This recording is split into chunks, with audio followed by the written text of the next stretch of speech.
It is April 1945. The most powerful city in Europe lies in ruins. Soviet forces, over 2.5 million soldiers, are closing in from all sides. Adolf Hitler sits 8 meters underground in a concrete bunker, refusing to flee. He has ordered his generals to hold the city at any cost. But Berlin is already dying, and the final battle is about to begin.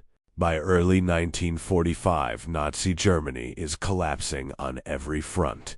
In the west, American and British forces have crossed the Rhine. In the east, the Red Army has swept through Poland and stands at the Oder River, just 70 kilometers from Berlin.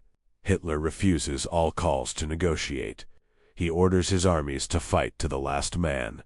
Germany's cities are burning. Its people are starving. And yet, the war goes on.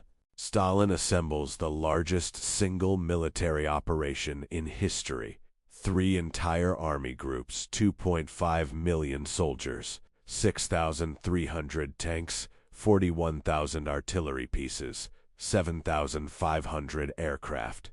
Marshal Zhukov commands from the east, Konev from the south, Rokossovsky from the north. Stalin tells both Zhukov and Konev the same thing. Whoever reaches the Reichstag first wins the glory.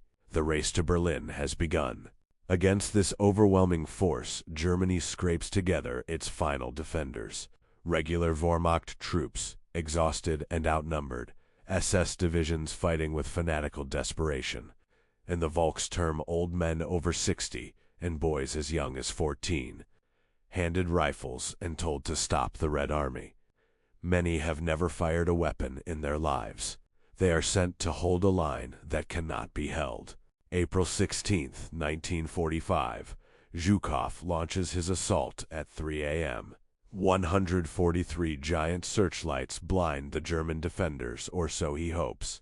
Instead, the light reflects off morning fog and blinds his own troops. German forces on the Silo Heights hold firm. For 3 brutal days, Soviet soldiers charge up steep ridges. Into concentrated German fire, Zhukov loses over 30,000 men in 72 hours. But on April 19th, the heights fall. With the Silo Heights broken, Soviet columns race toward Berlin. On April 21st, the first Soviet shells hit the city center. Berliners hear the artillery growing closer every hour. On April 25th, the encirclement is complete. Zhukov's forces from the north and Konev's from the south link up. West of Berlin, at the town of Ketzen, the city is surrounded. No escape is possible. Berlin's fate is sealed.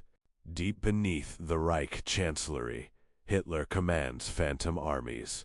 He moves divisions across his maps that have already been destroyed. He screams at generals who have no soldiers left. On April 20th, his 56th birthday, he makes his last public appearance, decorating child soldiers in the garden above. When generals beg him to flee to Bavaria, he refuses. "I will stay in Berlin," he says. "I will lead the defense personally." He never leaves the bunker again. 2 million civilians are still inside Berlin. They hide in cellars as bombs and artillery shells destroy their city above them. There is no water, no electricity. Food is running out. Hospitals are overwhelmed, operating by candlelight without supplies. SS execution squads roam the streets, hanging anyone suspected of desertion. From lampposts and trees, with signs reading, "I was a coward." Terror rules Berlin from within and from without. Soviet forces enter the outer districts of Berlin on April 23rd. What follows is some of the most savage urban combat in military history. The Soviets call it Rattenkrieg, War of the Rats. Every street is a battleground, every building a fortress. German defenders barricade stairwells, knock holes through apartment walls, and fight from one room to the next. Soviet tanks cannot elevate their guns high enough to hit snipers above. Progress is measured in meters and bodies. To break the German defenses, Soviet commanders develop new tactics. Storm groups of 8 to 10 men, armed with submachine guns, grenades, and flamethrowers, are sent ahead of the tanks. They clear each building floor by floor, room by room. Engineers blow holes through walls so soldiers never need to enter the street. Artillery is brought forward to fire point blank at fortified positions. It is brutal, it is costly, but it works. Among the most heartbreaking scenes of the battle, Hitler youth boys, some only 12 or 13 years old, crouching in ruins, clutching Panzerfaust anti-tank rockets. They have been told that Germany will be saved, that the Führer will send relief armies, that they must only hold on a little longer. Many of them die in the rubble, still believing the lies their country told them. They are among history's most tragic victims. Hitler orders Army Group Steiner to attack from the north and relieve Berlin. Steiner has no army. He has scattered remnants, perhaps 15,000 exhausted men. He cannot attack. When Hitler learns this on April 22nd, he collapses into a screaming breakdown. The only moment in the entire war where he admits defeat is coming. He declares that the war is lost, that he will die in Berlin. His generals stand in silence. No relief army is coming. April 28th, Soviet forces reach the Spree River, just 500 meters from the Reichstag. The Moltke Bridge is taken after savage close-quarters fighting. The Kral Opera House falls. The Interior Ministry falls. Slowly, block by bloody block, Soviet soldiers push toward the most symbolic building in Germany. Stalin has ordered the red flag to fly over the Reichstag before May 1st, International Workers' Day. The clock is ticking. April 30th, 1945. At dawn, Soviet troops assault the Reichstag directly. The building is defended by SS troops and naval infantry, fighting from every window, every corridor, every stairwell. The fighting inside is hand-to-hand. Floor by floor, the Soviets push upward through smoke and fire. At 10:50 p.m., Sergeants Yegorov and Kantaria reach the roof and plant the Soviet red flag over the ruins of the Third Reich. It is the most iconic image of World War II. On that same day, April 30th, 1945, Hitler sits with his wife, Eva Braun, whom he married just 40 hours earlier. Soviet soldiers are less than 400 meters away. At approximately 3:30 p.m., a single gunshot echoes through the bunker. Hitler has shot himself through the temple. Eva Braun has taken cyanide. Their bodies are carried to the garden above, soaked in petrol and set on fire, exactly as Hitler ordered. The man who started it all is gone. Even after Hitler's death, the fighting continues. SS officers shoot soldiers who try to surrender. Desperate German troops attempt a mass breakout to the west on the night of May 1st.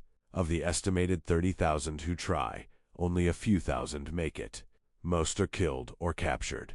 In the government district, the last SS defenders fight on. In the ruins of buildings that no longer exist as buildings, only as walls of rubble and death. May 2nd, 1945. At 6 a.m., General Helmuth Weidling, commander of Berlin's last defenders, walks out of his headquarters and surrenders to Soviet General Zhukov. He signs the order for all German forces in Berlin to lay down their arms. By afternoon, the guns fall silent. The Battle of Berlin is over. It has lasted exactly 16 days, and it has cost more lives than many entire campaigns of this war. The price of Berlin's fall is staggering. The Soviet Union loses between 80,000 and 100,000 soldiers killed.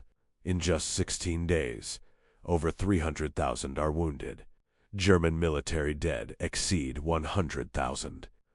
Among Berlin's civilians, estimates range from 22,000 to 125,000 dead. Entire districts are erased. 1.5 million homes are destroyed. A city of 4 million people has been reduced to rubble, smoke, and silence. The fall of Berlin ends the European chapter of World War II. 6 days later, on May 8, 1945, Germany surrenders unconditionally. The war that killed between 70 and 85 million human beings is finally over. Berlin, once the capital of a regime that planned to rule Europe for 1,000 years, will now be divided into 4 occupation zones. It will remain a divided, scarred city for the next 44 years. The ruins of 1945 shaped the world we still live in today. The Battle of Berlin lasted 16 days. It consumed armies, destroyed a city, and ended the most destructive war in human history. From Hitler's underground bunker to the rooftop of the Reichstag, every hour of those 16 days was written in blood. If this video brought history to life for you, leave a like, subscribe to BattleAndEmpire, and share it with someone who loves military history. The story of World War II is not finished yet.